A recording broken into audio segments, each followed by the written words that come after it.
about HGH. HGH, we'll separate this. HGH, guys, the bottom line is HGH is a repair hormone. I call it the mechanic hormone. That's just the easiest way for me to remember it and also to teach it. HGH is the repair or mechanic hormone. Basically, HGH travels throughout the whole entire body. We're talking muscle, bone, skin, nails, fat tissue, brain, everything. HGH, the function is basically the same. It attaches on and it acts as a mechanic hormone. It heals, repairs, and completely resets every cell in the human body. Now, obviously, the main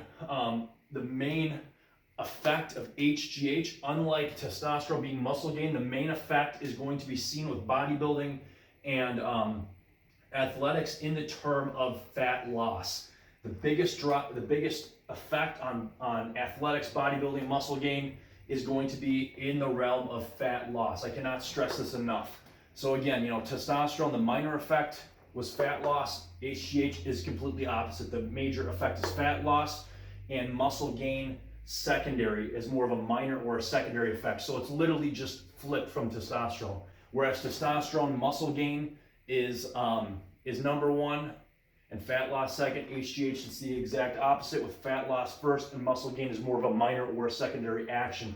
Moving on, guys, this is super important. HGH, like I said, it's a repair mechanic hormone.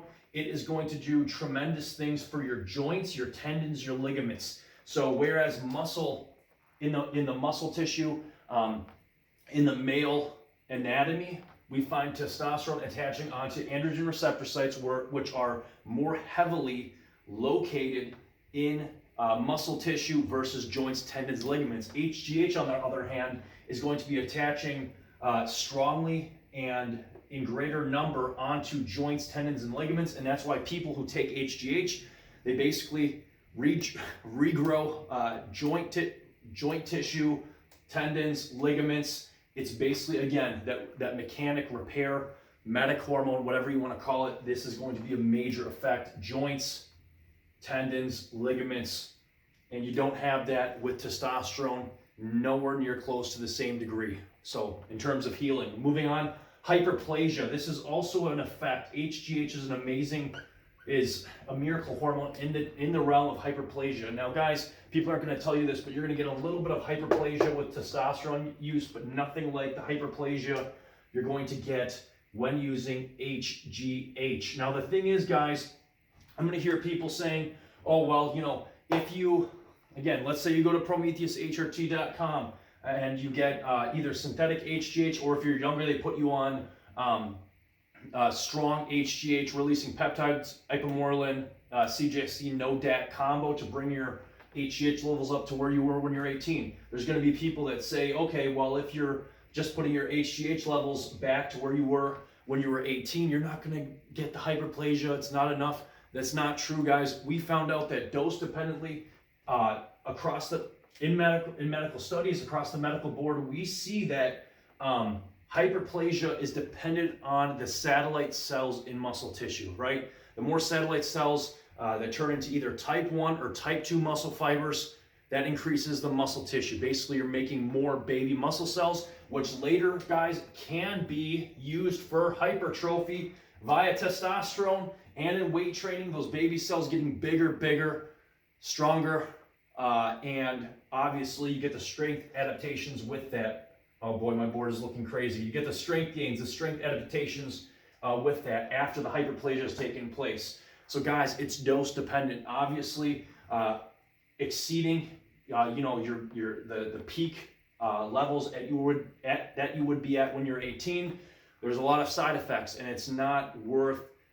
Again, same as testosterone, it's not worth having high HGH and IGF levels for long periods of time, and that's why if you do HGH replacement, put them back to where they were when you're 18, get all the gains, reap all the benefits, and don't pay the price. Okay, that's basically in a nutshell. Having said that, guys, we'll talk more about that later.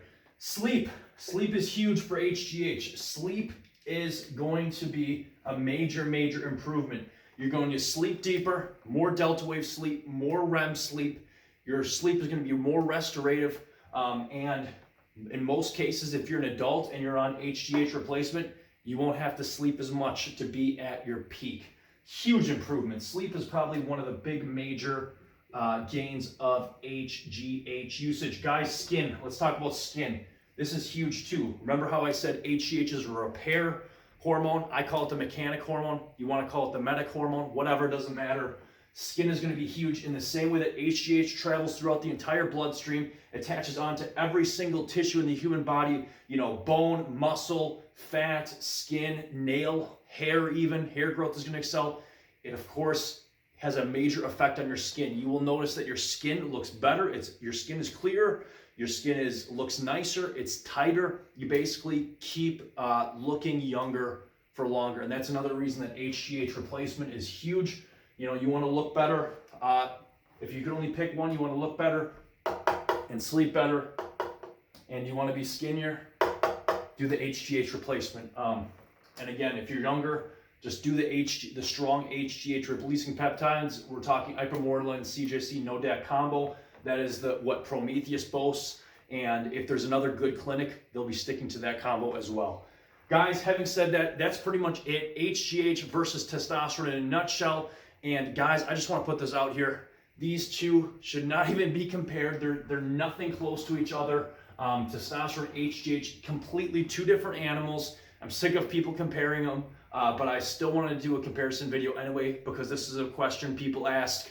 Or if people only have a certain amount, have a set, financial limit, and they say, hey, I can either afford HGH replacement or testosterone replacement. Guys, this would be a great comparison. But just to say, which is better, testosterone versus HGH, don't even compare them. I'm sick of hearing that comparison, because as you guys can tell, these two are completely nowhere in the same category. It is apples to oranges, or barbell to dumbbell, so to speak. Guys, that's pretty much it. Seth Spartan, and we are out of here.